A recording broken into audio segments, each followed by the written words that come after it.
السلام علیکم ورحمۃ اللہ وبرکاتہ۔ بسم اللہ الرحمن الرحیم، والصلاة والسلام علی سیدنا و مولانا محمد وعلی آلہ واصحابہ اجمعین، اما بعد۔ میرے محترم بھائی اور دوستو، دنیا اور آخرت میں کامیابی کا جو معیار ہے وہ ہم نے غلط سمجھا ہوا ہے۔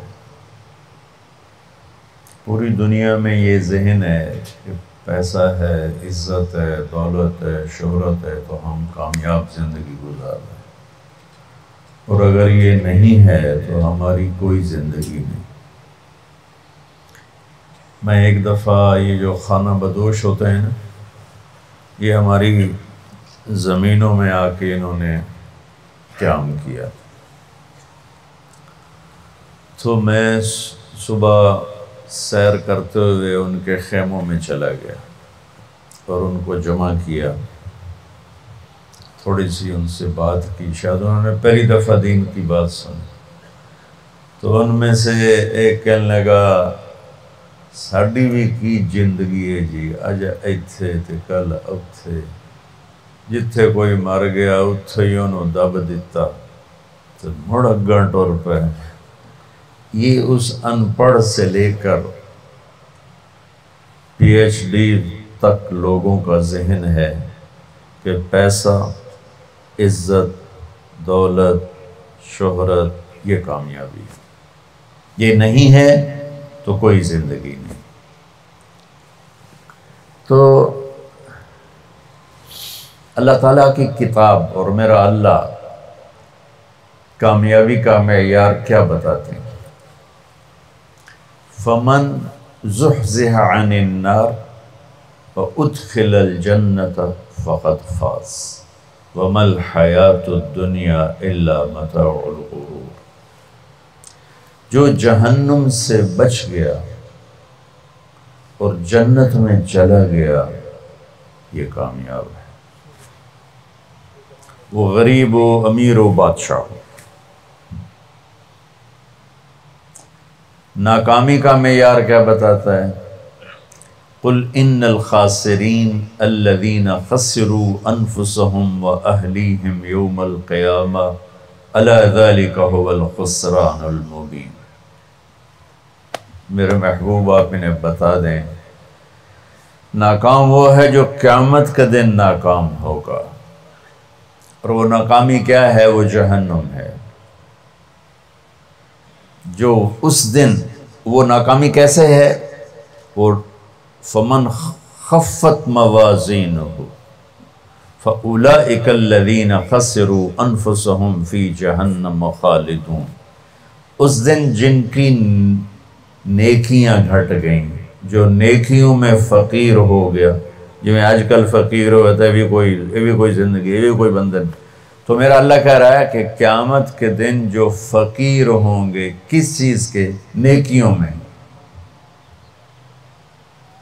یہی فَأُولَئِكَ الَّذِينَ خَسِرُوا أَنفُسَهُمْ فِي جَهَنَّمَ خَالِدُونَ۔ یہی وہ لوگ ہیں جو قیامت کے دن ناکام ہو جائیں گے۔ قیامت کے دن کا سکہ پیسہ نہیں، شہرت نہیں، دولت نہیں، بادشاہت نہیں۔ قیامت کا دن مالدار وہ ہے جس کے پاس عملوں کا اسلام ہے، نیکی ہے، اور ناکام وہ ہے جو اس سے خالی ہے۔ اللہ نے پوری دنیا کے انسانوں کے لیے کامیابی ناکامی کا معیار وہ بنایا ہے جو اس کے اندر موجود۔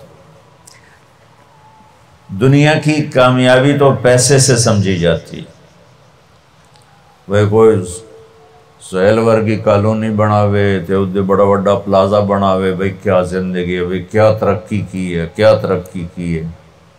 یہ ایک ادھوری ترقی ہے۔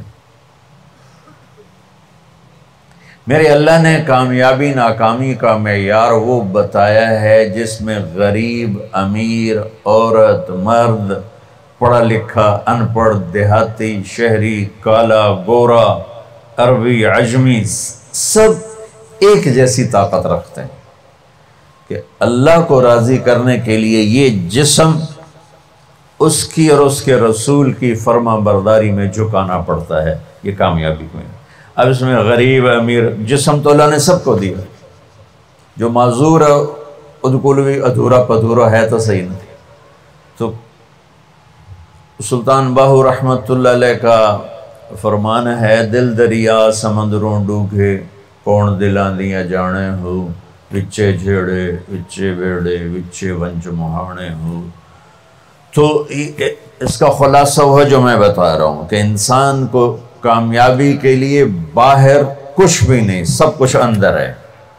وفی انفسکم افلا تبصرون، جس کو ہمارے شاعر نے بڑے خوبصورت، شاعر مشرق جنہیں ہم کہتے ہیں اقبال رحمۃ اللہ علیہ، اپنے من میں ڈوب کر پا جا سراغ زندگی، تجھے کیوں فکر ہے اے گل دلے صد چاک بلبل کی، تو اپنے پیرہن کے چاک تو پہلے رفو کر لے۔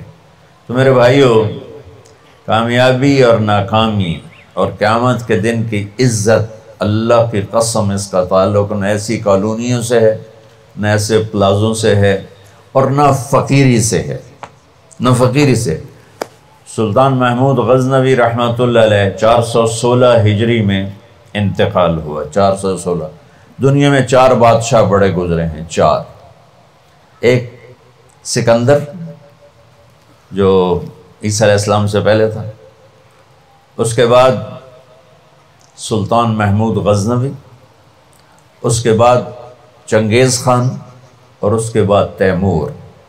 یہ 4 دنیا میں بڑے بادشاہ گزرے جن کی حکومت کی وسعت بہت بڑی تھی۔ بہت پہلے اشوک بھی گزرا ہے، لیکن وہ تاریخ میں اتنا محفوظ نہیں ہے۔ ان 4 کی تاریخ محفوظ۔ 1974 میں، 416 ہجری 1974، کوئی 1000 سال کے قریب گزر چکا ہے، غزنی میں زلزلہ آیا تو اس کی قبر بیٹھ گئی۔ تو اس وقت ظاہر شاہ مرحوم کی حکومت تھی، تو انہوں نے کہا بھئی قبر کو دوبارہ بناؤ۔ تو جب قبر کو کھولا گیا تاکہ دوبارہ بنایا جائے، تو آپ حیران ہوں گے اس کا کفن بھی میلا نہیں ہوا تھا، اور اس کا جسم صحیح سلامت پڑا تھا۔ کوئی مسجد کا امام نہیں تھا، کسی خانقاہ کا پیر نہیں تھا، کسی مدرسے کا وہ مفسر محدث شیخ الحدیث نہیں تھا، کسی کونے میں بیٹھ کے اللہ اللہ کرنے والا نہیں تھا۔ دنیا کے 4 بڑے بادشاہوں میں ایک بادشاہ گزرا ہے، اور حکومت کتنے کی؟ 33 سال۔ 33 برس کی حکومت کر کے 1000 سال کے بعد قبر پھٹی تو اس کا جسم ایسے تھا جیسے ابھی کوئی قبر میں رکھ کر گیا ہے۔ تو اس سے معلوم ہوا کہ دنیا کی ترقی آدمی کو آخرت کی کامیابی سے نہیں روکتی، اپنا غلط استعمال انسان کو آخرت میں بھی ناکام کرتا ہے، اور اللہ کی بارگاہ میں بھی اسے ذلیل کرتا ہے۔ اور اپنے جسم کا صحیح استعمال وہ دنیا میں بھی اس کو اللہ کی رضا دیتا ہے، اور آخرت میں بھی کامیابی کا جھنڈا اس کے ہاتھ میں پکڑاتا ہے۔ تو اللہ تعالیٰ نے کامیابی ناکامی کا معیار جو قرآن میں بتایا ہے وہ بالکل مختلف ہے، جو ہم سمجھے ہیں وہ بالکل مختلف ہے۔ تو ان الدین عند اللہ الاسلام، اللہ تعالیٰ نے فرمایا اب کامیاب ہونے کے لیے ایک ہی راستہ ہے، وہ اسلام ہے۔ وَمَن يَبْتَغِ غَيْرَ الْإِسْلَامِ دِينًا فَلَن يُقْبَلَ مِنْهُ وَهُوَ فِي الْآخِرَةِ مِنَ الْخَاسِرِينَ، جو اسلام کے علاوہ کسی بھی راستے پر چل کر آیا تو اللہ اسے قبول نہیں فرمائے گا۔ تو بھائیو، اللہ نے ہم پر کرم کیا کہ ہم ایمان والے ہیں، اسلام والے ہیں۔ ہماری بدقسمتی کہ ہمیں نادان علماء نے نادان کی شرط لگا رہا ہوں، ہر شعبے میں نادان لوگ ہوتے، دفتروں میں رشوت لینے والے نادان لوگ، ہیرا پھیری کرنے والے بازار میں نادان لوگ ہیں، ملاوٹ کرنے والے منڈی میں نادان لوگ، چوری کرنے والے، ڈاکہ ڈالنے والے، اڈے چلانے والے، یہ نادان لوگ ہیں۔ تو انسان بگڑا ہوا ہے تو ممبر پر بیٹھنے والے بھی کچھ نادان ہیں اور کچھ سمجھدار ہیں۔ تو نادان لوگوں نے جب منبر پر بیٹھے انہوں نے ہمیں فرقوں میں بانٹ دیا اور اتنی نفرت پیدا کر دی کہ اے کافر اے کافر اے کافر اے کافر، اس نال تسی مصافحہ کیتا تے تہاڈا نکاح ٹوٹ جائے گا۔ ایسے الو اور ایسے عقل کے پیدل لوگ وہ موجود ہیں، انہوں نے ہمیں توڑ کے رکھ دیا، اور مسلم کی بجائے کسی پر دیوبندی کا لیبل، کسی پر بریلوی کا لیبل، کسی پر شیعہ کا لیبل، کسی پر اہل حدیث کا لیبل، لکھاں لیبل بنا کے انہوں نے ہمیں ٹوٹے ٹوٹے کر دیا۔ دیکھو میں ہاتھ جوڑتا ہوں، شعبان کا مبارک مہینہ ہے، میرے نبی پاک صلی اللہ تعالی علیہ وسلم جب رجب کا پچھلا مہینہ جو گزر گیا نا، یہ جب آتا تھا تو آپ کہتے تھے اللہم بارک لنا فی رجب و شعبان، یا اللہ ہمارے رجب اور شعبان میں برکت دے، وبلغنا رمضان، اور یا اللہ آگے رمضان آ رہا ہے، یا اللہ ہمیں اس تک پہنچا دے۔ اور آپ شعبان میں سب سے زیادہ روزے رکھتے تھے، کبھی کبھی پورا مہینہ شعبان کے روزے آپ رکھتے تھے۔ اور 15 شعبان جو بہت مبارک رات ہے، اس میں آپ نے فرمایا اس کا قیام، رات کی تہجد اور دن کا روزہ، یہ اللہ تعالیٰ کی بارگاہ میں بہت محبوب ہے۔ تو ہم مسلمان کے لیبل کو ہٹا کر، اب دیکھو مسجدوں پہ لکھا ہوتا ہے بریلوی مسجد، دیوبندی مسجد، اہل حدیث مسجد، مسجد تو اللہ کی ہے۔ امام بارگاہ ہارون رشید نے اپنی بیوی سے کہا، غصے میں آ گیا، کہنے لگا اگر تو نے آج رات میرے ملک میں گزاری تو تمہیں 3 طلاق۔ پیچھے سر ناپ کے بہ گیا، اے میں کی آخرت۔ تو اس نے علماء اکٹھے کیے، کہنے لگا جی میں نے بیوی سے کہا ہے تو نے رات میرے ملک میں گزاری تمہیں 3 طلاق، تو کوئی طلاق سے بچنے کی صورت ہے؟ تو علماء نے کہا ایک ہی صورت ہے کہ تمہارے ملک سے رات باہر گزارو۔ ملک اس کا فیصل آباد تک تھا اور ادھر کاشغر تک تھا، اور دنیا میں پھیلی ہوئی حکومت تھی، تو گھوڑے پہ تو یہ فاصلہ طے نہیں ہو سکتا، لہٰذا انہوں نے کہا یہ رات آئے گی طلاق ہو جائے گی۔ وہ کہنے لگا ابو حنیفہ جن کی ہم پیروی کرتے ہیں، امام ابو حنیفہ، ان کے فتوے پہ عمل کرتے ہیں، کہا ان کے شاگردوں میں کوئی ہے؟ ان کا ایک شاگرد ہے۔ اس وقت امام ابو یوسف بڑے غریب فقیر دھوبی کے بیٹے تھے، ان کا ایک ہے ابو یعقوب، ابو یوسف یعقوب ان کا نام تھا، کہا اسے بلاؤ۔ وہ آ گئے، انہوں نے ان سے پوچھا، ہارون رشید نے، اچھا اس سے پہلے ایک واقعہ ہوا، ناجائز تجاوزات آج سے نہیں ہیں، بہت پرانے زمانے سے۔ ایک یہودی اس محلے میں رہتا تھا، بڑا سیٹھ، تو اس نے اپنے گھر کی دیوار توڑ کے نا گلی بیچ میں لے لی، گلی کو تنگ کر دیا، چھوڑی سی پر تنگ کر دیا۔ امام ابو یوسف نے اس سے کہا بھائی غریب لوگوں دا راہ نہ روک، ہمارے لیے گزرنے کا راستہ تو کھلا رکھ۔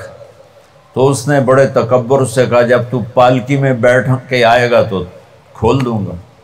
میں غریب بندے نے روٹی نہیں لبھی۔ پالکی اس زمانے کی معزز سواری تھی جو غلام اٹھاتے تھے، نوکر، اور اس میں وہ خواتین یا مرد نوابان جو ہوتے تھے وہ بیٹھ کے ایک محلے سے دوسرے محلے جاتے تھے، چونکہ اندر تو کوئی گھوڑے یا سواریاں تو چلتی نہیں تھیں۔ تو انہوں نے امام ابو یوسف کو بلا کے پوچھا، جی حضرت میں نے بیوی کو یہ کہا ہے تو نے میرے ملک میں رات گزاری تو تمہیں 3 طلاق، تو کوئی شکل ہے کہ طلاق نہ ہو؟ تو انہوں نے بغیر سوچے کہا رات مسجد میں گزارے طلاق نہیں ہوگی۔ تو علماء نے ان کو ایسے دیکھا، یعنی اکھیاں نال بھئی ایک ہی میں۔ تو امام ابو یوسف نے جواب دیا وَأَنَّ الْمَسَاجِدَ لِلَّهِ، اللہ تعالیٰ قرآن میں کہتا ہے مسجد اللہ کا گھر ہے، ہارون دا نہیں ہے، ہارون رشید دا نہیں ہے، مسجد اللہ دی ہے، لہٰذا مسجد میں رات گزارے طلاق نہیں ہوتی۔ تو ہارون رشید اتنا خوش ہوا، انہوں نے کہا 1 لاکھ درہم ان کو انعام دیا جائے اور ان کو chief justice of Abbasi kingdom بنایا جائے۔ اور جب وہ جانے لگے تو کہنے لگے ٹھہرو ٹھہرو، پالکی لاؤ بھائی، پالکی۔ وہ پالکی آ، کہ ان کو پالکی میں بٹھا کے گھر چھوڑا جائے۔ جب اپنی گلی کے کونے پر پہنچے تو کہنے لگے پالکی اتھے رکھ دو، نہ رکھتے تھے۔ کہا یہودی نو سدو، وہ یہودی 4 دن پہلے دی گل ہے، یہودی نے دیکھا شاہی غلام شاہی پالکی تو کمبل لگ گیا، کہنے لگا دیکھ بھائی میں پالکی میں آ گیا ہوں، اب تو ہمارا راستہ کھول دے۔ کہا حضور بالکل، تم نے دیوار توڑ کے پیچھے کر دیا۔ بھائی ہم مسلم ہیں، ہم مومن ہیں۔ ہاں اس امت میں عقائد کا بھی اختلاف ہے، اعمال کا بھی اختلاف ہے، لیکن اس کا مطلب یہ تو نہیں ہے کہ یہ بھی کافر وہ بھی کافر۔ ہر مکتب فکر یوں سمجھ رہا ہے کہ بس میں ہی مسلمان ہوں، باقی سارے کافر ہیں۔ دیکھو میں تمہیں ہاتھ جوڑتا ہوں، ایسے فتنہ پھیلانے والے مولویوں کے قریب بھی نہ جاؤ، وہ کسی بھی مکتب فکر سے ہو، ان کو لو دور ہو کے گزرو۔ اور ہر مکتب فکر میں اللہ کے نیک بندے اور صلح چاہنے والے، محبت چاہنے والے بے شمار ہیں، ان کی سن۔ تو بھائیو کامیابی کا معیار ہے اسلام، ان الدین عند اللہ الاسلام، ومن یبتغ غیر الاسلام دینا فلن یقبل منہ، جو اسلام کے علاوہ کسی چیز کو اختیار کرے گا لگے گا مردود ہے۔ اسلام کیا ہے؟ میرے نبی پاک صلی اللہ علیہ وسلم کی لائی ہوئی مبارک زندگی۔ یا ابا سفیان جئتکم بکرامت الدنیا والآخرہ، ابو سفیان میں تمہارے پاس دنیا اور آخرت کی عزت لے کر آیا ہوں۔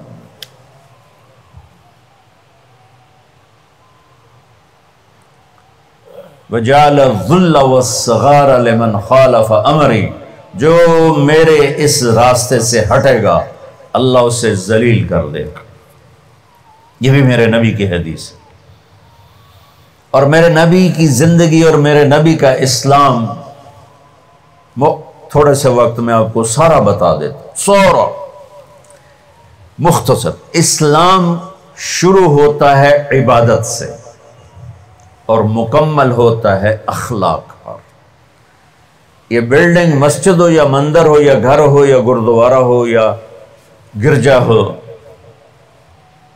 ہوٹل ہو، ہاسپٹل ہو، بنیاد سے شروع ہوتا ہے اور چھت پہ جا کے مکمل ہوتا ہے۔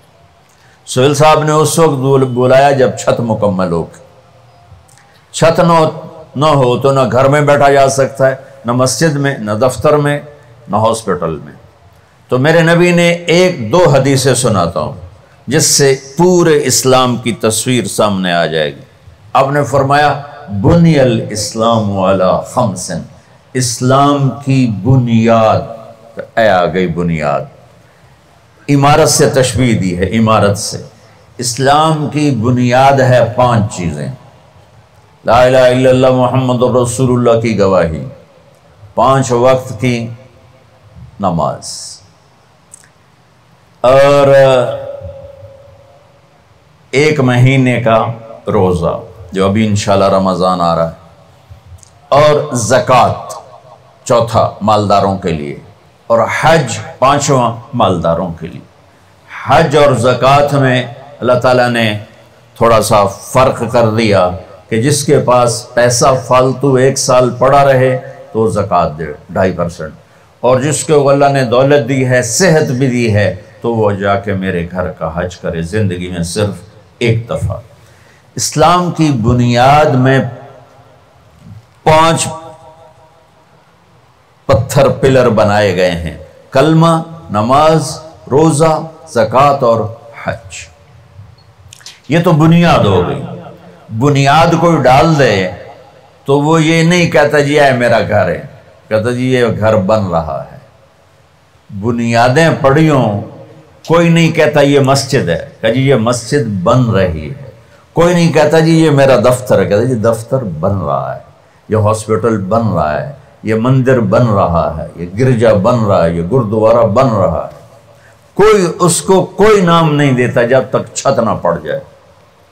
تو ہمارے پاس جو اس وقت اسلام ہے وہ بنیادی اسلام ہے، صرف نمازی، روزہ، زکوٰۃ، حج، وہ بے جان ہے چونکہ چھت کوئی نہیں ہے۔ لیکن یہ بھی آخرت کے ہمیشہ کے عذاب سے بچانے والا ہے۔ اب چھت پہ جا کے چیز مکمل ہوتی تو اسلام کی چھت کیا ہے جہاں جا کے اسلام مکمل ہو جائے؟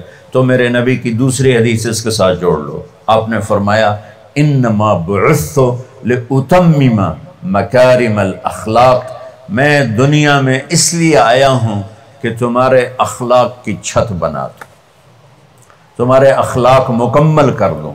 تو میں دو لفظوں سے یہ بات کر رہا ہوں، ایک بنیا پہلی حدیث میں، ایک اتمم دوسری حدیث میں، کہ اسلام شروع ہوتا ہے عبادت سے اور مکمل ہوتا ہے اتمم۔ اتمم ہوتا ہے پوری طرح مکمل کرنا اور اچھی طرح مکمل کرنا۔ جیسے اس میں اب قالین بھی بچھ گیا ہے اور چھت بھی پڑ گئی ہے اور باقی چیزیں بھی آ گئی، اس کو کہتے ہیں اتمم۔ چھت پڑ جائے، لائٹیں نہ لگی ہوں، فرش نہ بنا ہو اور قالین نہ بچھو تو اتمم کا لفظ نہیں بولا جائے۔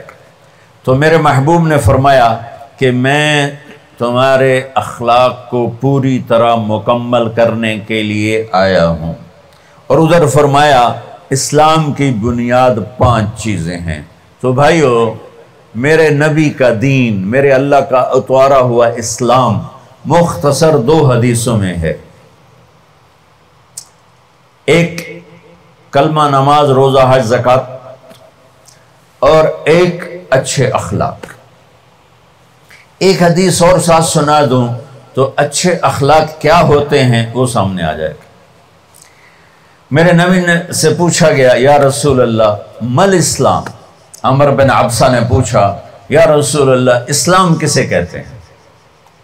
تو آپ نے فرمایا اطعام الطعام و طیب الکلام۔ سبحان، آپ نے فرمایا اسلام ہے میٹھا بول بولنا اور کھانا کھلانا۔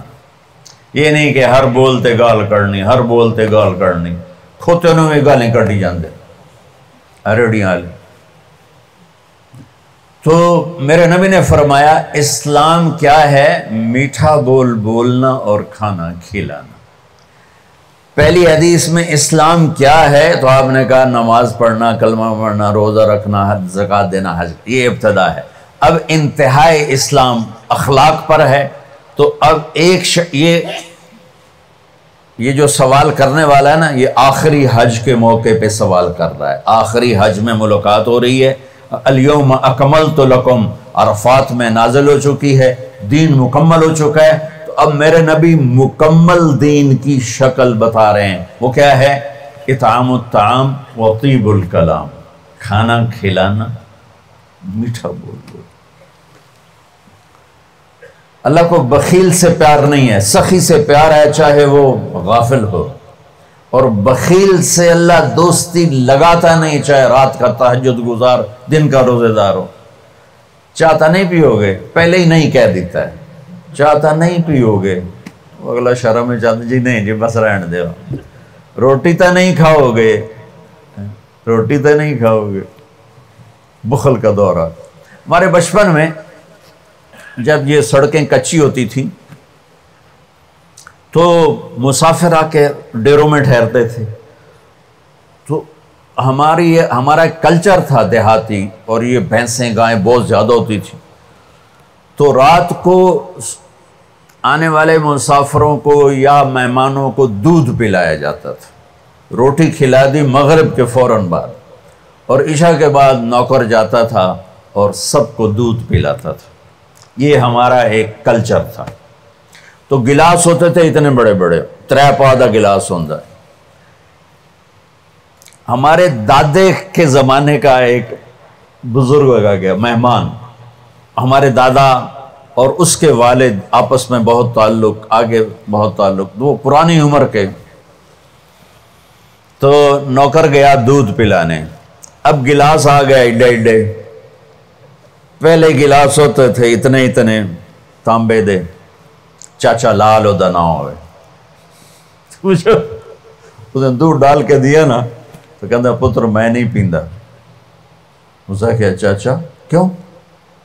کہ پتر یہ دو تو ود پیواں تو دو پیواں تو میرا گزارا نہیں ہوندا، تے دو تو ود پیواں تو بے غیرت بنا، تے گلاس ہے نہیں گلاسی ہے، جا بھجا میں نہیں پیندا۔ تو آج کل کی مہمان نوازی ہے، چائے تو نہیں پئیں گے، پہلے ہی نہیں کیتی جان، گڈی بھی تیار ہے تے کھانا بھی تیار ہے، کی کرو گے؟ وہ جو میں گڈی تے ہی جانا۔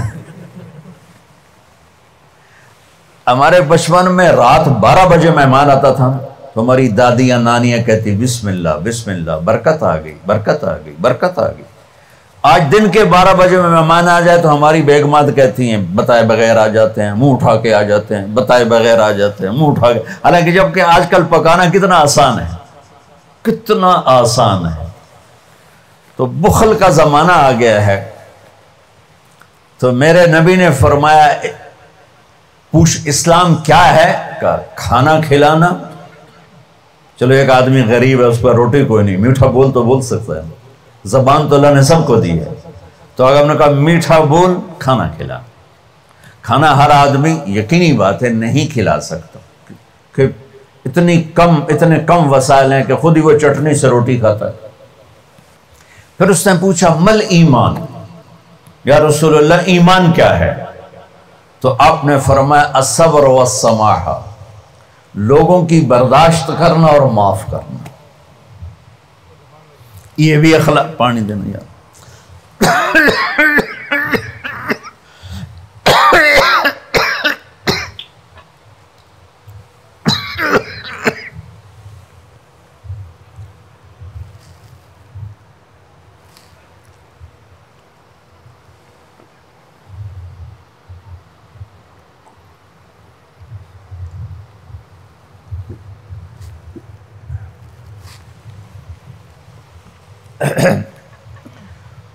اس نے پوچھا مل ایمان، یا رسول اللہ ایمان کیا ہے؟ تو اب دین مکمل ہو چکا نا، تو چھت بتائی جا رہی۔ اب نے کہا صبر و سماحہ،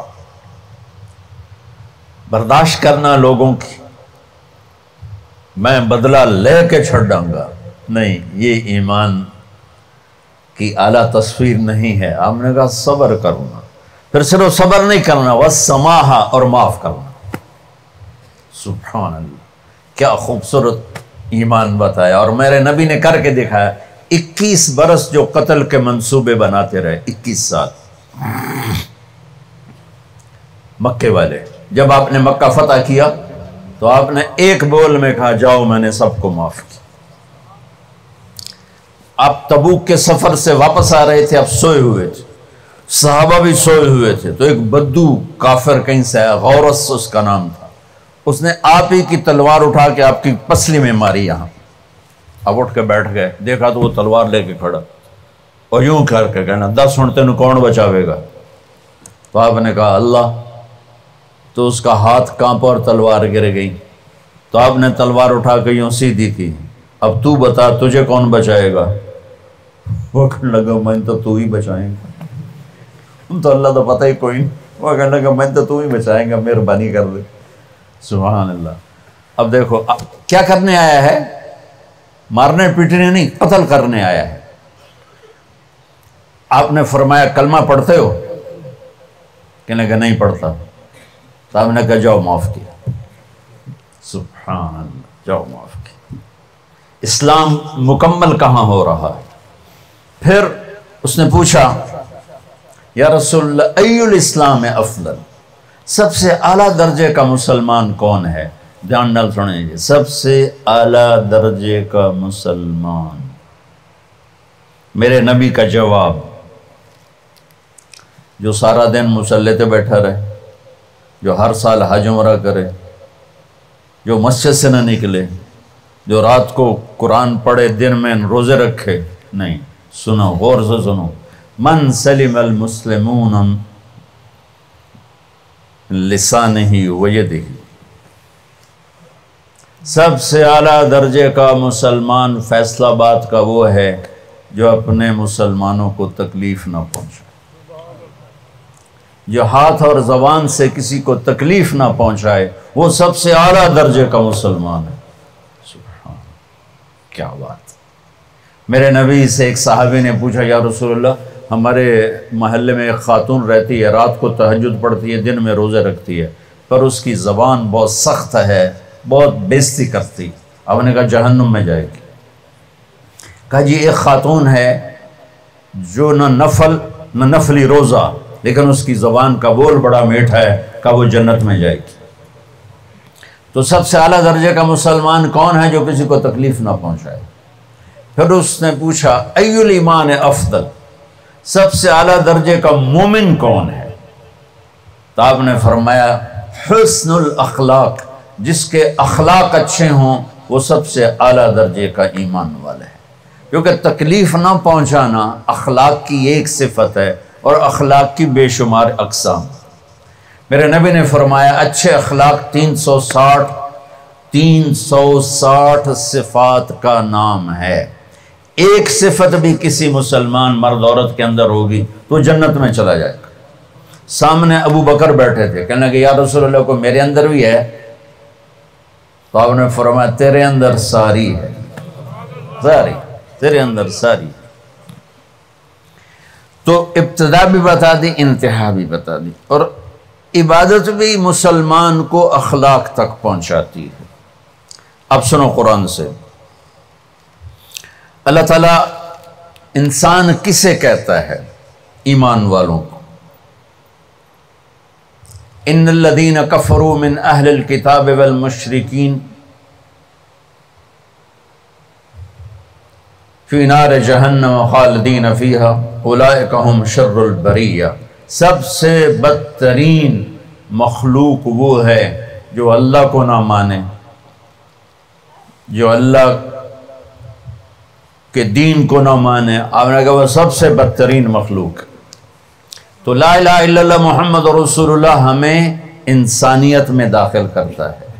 انسان ہے ہی وہ جو لا الہ الا اللہ محمد الرسول اللہ کا کلمہ پڑھتا ہو میرے رب کے نزدیک۔ نماز کیا ہے؟ نماز کیا ہے؟ بول بھائی۔ ہاں، میرا اللہ کہتا ہے ان الصلاۃ تنہا، اب آئی نہیں چل رہا،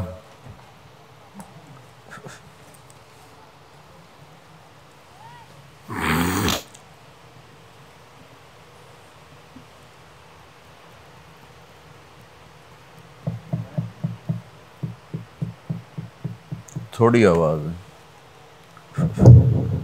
نماز کیا ہے؟ ان الصلاۃ تنہا عن الفحشاء والمنکر، تم نماز پڑھو، یہ تمہیں بد اخلاقی سے بچائے گی اور یہ تمہیں گناہوں سے بچائے گی۔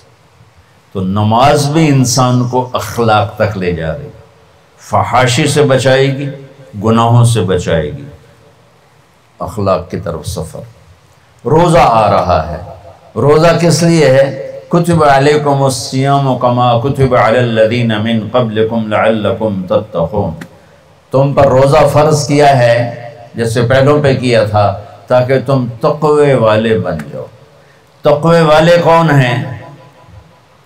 وسارعوا الی مغفرۃ من ربکم وجنۃ عرضها السماوات والارض اعدت للمتقین، کہ میرے بندو دوڑو جنت کی طرف جو تقوی والوں کے لیے۔ متقی کون ان دن تقوی والے یا اللہ کا؟ الذین ينفقون فی السراء والضراء، کا جو میرے نام پہ سخاوت کرتے ہیں، چاہے تنگ دست ہوں چاہے پیسے والے ہوں، چاہے تھوڑا مال ہوئے چاہے زیادہ مال ہوئے، وہ میرے نام پہ خرچ کر دینا۔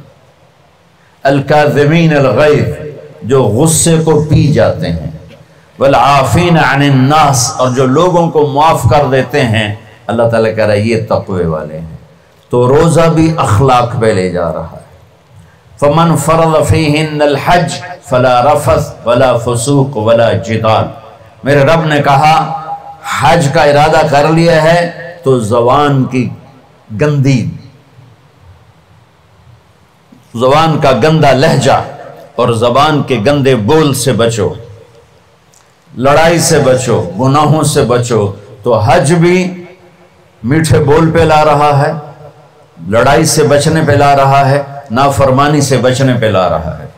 خذ من اموالہم صدقۃ تطہرہم وتزکیہم بہا وصلی علیہم، میرا رب فرما رہا ہے میرے محبوب ان سے زکوٰۃ لیں اور ان کو پاک کریں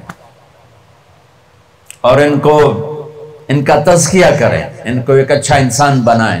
زکوٰۃ ہو اخلاق بنتے ہیں، روزہ ہو اخلاق بنتے ہیں، حج ہو اخلاق بنتے ہیں، نماز ہو اخلاق بنتے ہیں، کلمہ ہو انسان بنتا ہے۔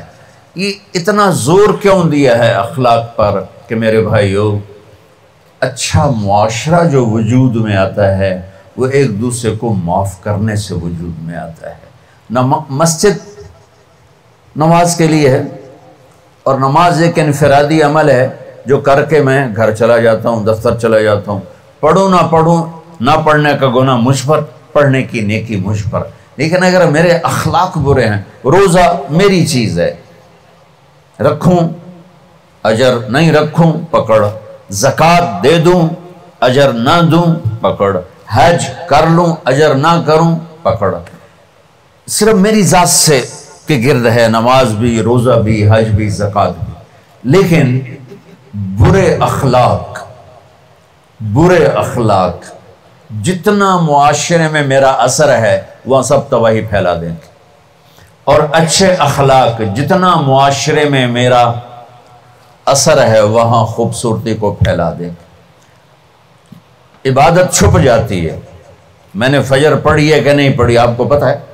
بولو، آپ نے پڑھی ہے یا نہیں پڑھی؟ مجھے کوئی پتہ ہے نہیں ہے۔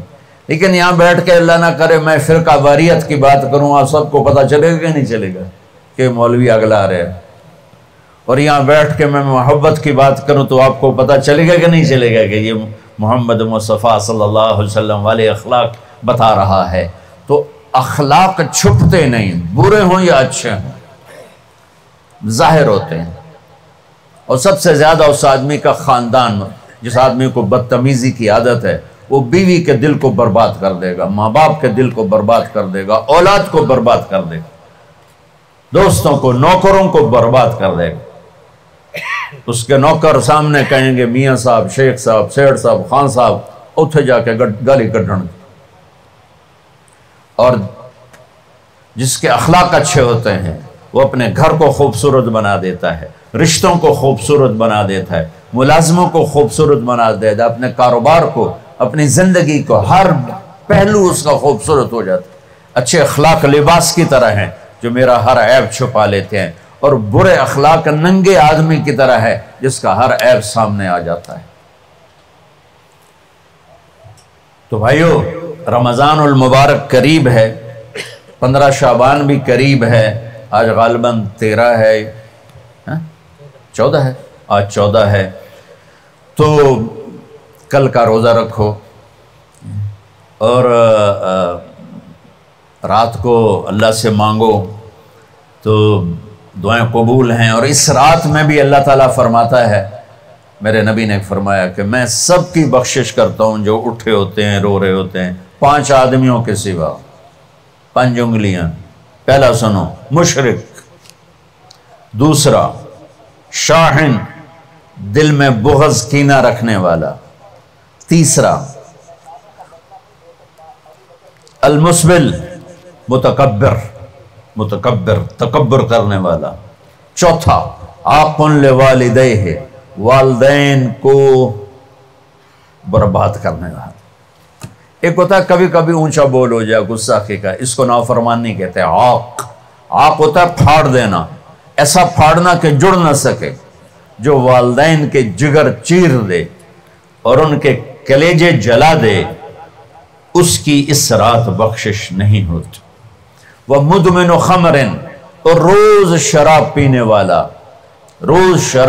والا، عادی نشے والا، ایک اس کی بخشش نہیں ہوتی۔ بخشش نہ ہونے کا کیا مطلب ہے؟ کہ یہ شرک سے توبہ نہیں کرتا، معافی نہیں ہے، یہ کینہ اپنے دل سے نہیں نکالتا، معافی نہیں ہے، یہ تکبر نہیں چھوڑتا معافی نہیں ہے، یہ والدین کی نافرمانی نہیں چھوڑتا معافی نہیں ہے، یہ شراب نہیں چھوڑتا معافی نہیں ہے، اگر یہ چھوڑ دے سب معاف۔ ادھر یہ توبہ کرتا ہے، ادھر اللہ سارے گناہوں کو دھو کے پاک کر دیتا، اور اللہ کی رحمت اتنی طاقتور ہے کہ میرا رب فرماتا ہے، یہ تو میں نے 5 غلطیاں بتائی ہیں، لیکن میرا رب فرماتا ہے میرا بندہ میں تجھے عمر بھی دیتا ہوں، طاقت بھی دیتا ہوں، تو اتنے گناہ کر کے زمین فیصل آباد کی سے اٹھا کر آسمان کی چھت کو لگا دے، سوری دنیا گناہ گار ہو جائے نا تو آسمان کیا چاند تک بھی گناہ نہیں جا سکتا، اور میرا اللہ کہہ رہا ہے ایک مرد عورت اتنے گناہ کرے کہ آسمان کی چھت کو لگا دے، پھر صرف ایک دفعہ مجھے کہے یا اللہ معاف کر، تو میں سارے ہی معاف کر دوں۔ تو بھائیو یہ رات بھی معافی مانگنے کی ہے، اور اگر رمضان کا مہینہ تو پورا معافی کا مہینہ ہے کہ دوزخ کے دروازے بند ہو جاتے ہیں، جنت کے دروازے کھول دیے جاتے ہیں، شیطان قید، آپ دیکھتے نہیں نمازی کیوں بڑھ جاتے ہیں رمضان شریف میں کہ وہ نامراد قید ہو جاتے، تو کسی کو زنجیروں میں باندھو وہ چل تو نہیں سکتا، چھوڑ دو زنجیریں تو چل پڑے گا۔ تو اللہ تعالی ہم سب کی حفاظت فرمائے، کوئی دعویٰ نہ کرے، لیکن جو تھوڑا سا غفلت میں ہوتا ہے تو ایمان کمزور ہوتا ہے، انہوں تو شیطان بن کے جاؤں ہی نہیں دیتے، جمعے جاواں گے جمعے، کئی جمعہ بھی نہیں پڑھتے، عید تے جاواں گے، کوئی عید بھی نہیں پڑھتا۔ یہیں یہ ایک نگینہ سینما کے مالک نے بیان کروایا تھا، اور اس نے بعد میں اس سینما کو گرا دیا، آج کل وہ کینیڈا میں ہوتا ہے۔ تو وہ سینمے کا جو تھا نا مینیجر، وہ میرے پاس آیا، کہا مولانا آج میں پہلی نماز پڑھی ہے، وہاں ہم نے مغرب کی نماز پڑھی، اس کے بعد بیان ہوا، بیان کے بعد وہ اتنا ہنگامہ ہوا کہ رش بہت تھا، تو وہاں نماز پڑھی نہیں جا سکے ہم نے۔ کہنے لگا میں چل رہا تھا میرے ساتھ ساتھ، مولانا آج میں پہلی نماز پڑھی۔ میں نے کہا کیا مطلب؟ کہا جی یہی کہ آج زندگی دی پہلی نماز پڑھی، ہوگا راؤنڈ اباؤٹ 40-45 سال کا۔ میں کہا پہلی نماز؟ ہاں جی پہلی نماز۔ جمعہ پڑھے؟ نہیں کدی نہیں۔ عید؟ نہیں کدی نہیں، آج پہلی نماز توڑے پیچھے پڑھی ہے۔ شیطان جب قید ہوتا ہے تو زنجیریں کھل جاتی ہیں، تو نمازی بڑھنا شروع ہو جاتا ہے۔ اس کے بعد جو گھٹتے ہیں نا تو شیطان کی وجہ سے نہیں، اپنی عادت اور سستی کی وجہ سے۔ پہلے 2-3 دن بڑا جوش ہوتا ہے، پھر اس کے بعد گھٹتے ادھے کو پھر نکل جاندے ہیں، ادھے رہ جاندے ہیں۔ تو تراویح میں بھی پہلے پوری مسجد بھرے گی، پھر ایک صف جائے گی، پھر دوسری جائے گی، پھر تیسری جائے گی۔ تو بھائیو یہ رمضان آ رہا ہے، دیکھو میں ہاتھ جوڑتا ہوں، نماز 5 وقت سارا سال فرض ہے، لیکن روزے کی برکت سے کیا ہوتا ہے، شیطان قید ہو جاتا ہے تو وہ سارے بھاگے آ رہے ہوتے ہیں۔ اللہ سے مانگ لو اس رمضان میں کہ یا اللہ ایسی توفیق دے کہ موت تک نماز نہ چھوٹے۔ رمضان میں بہت سے لوگ رشوت لینا چھوڑ دیتے ہیں کہ نہیں جی ہن رمضان شریف آ گیا، اور رمضان شریف بھی تو آیا ہے، لیکن اصل میں شیطان قید ہوا ہے، تو اب کہہ رہے نہیں ہوں رشوت نہیں لینی، مہینے بعد لواں گے۔ ڈنڈی مارنے والا کہتا ہے نہیں صحیح تولنا ہے، پھر رمضان تو بعد کٹھی کسر کر لواں گے۔ وہ کیا وجہ ہے پیچھے؟ ایک تو رمضان کی برکات ہیں، اور ایک شیطان کا قید ہونا ہے، اور ایک جنت کے دروازوں کا کھل جانا، دوزخ کے دروازوں کا بند ہونا، اللہ کے عرش کا پہلے آسمان پہ مستقل ڈیرا ڈال دینا، اور پھر اعلان کرنا ہے کوئی بخشش آنے والا ہے، کوئی معافی مانگنے والا ہے، کوئی توبہ کرنے والا ہے، کوئی جنت مانگنے والا ہے، کوئی دنیا مانگنے والا، آؤ مانگو۔ اور ایک فرشتہ اعلان کرتا ہے اے بھلائی کے چاہنے والے شاباش آگے بڑھا، اور دوسرا فرشتہ اعلان کرتا ہے اے برائی کے کرنے والے بس کر اور واپس آ جا، بس کر اور واپس آ جا۔ رمضان کا مطلب ہے جل جانا، رمضان کے لفظ کا مطلب ہے جل جانا۔ جلنے کا مطلب کیوں ہے اس میں کہ رمضان میں اللہ سارے گناہوں سے اپنے بندوں کو پاک کر دیتا ہے، اور ان کے گناہوں کو جلا دیتا ہے، جس سے وہ پاک ہو کر سونا آگ میں جل کے خالص ہو کے باہر آتا ہے، روزہ رکھنے والا بھوک کی آگ میں جل کے خالص ہو کے باہر آ جاتا ہے، اللہ اس کے سارے گناہ معاف فرماتا ہے۔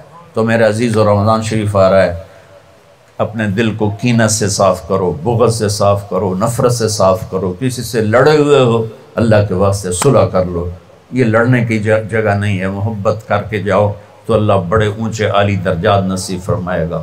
اور اللہ تعالیٰ موقع دے تو رمضان میں ایک 3 دن تبلیغ میں اللہ کے راستے میں ضرور لگا لینا۔ تو سارے بھائی نیت کرتے ہو؟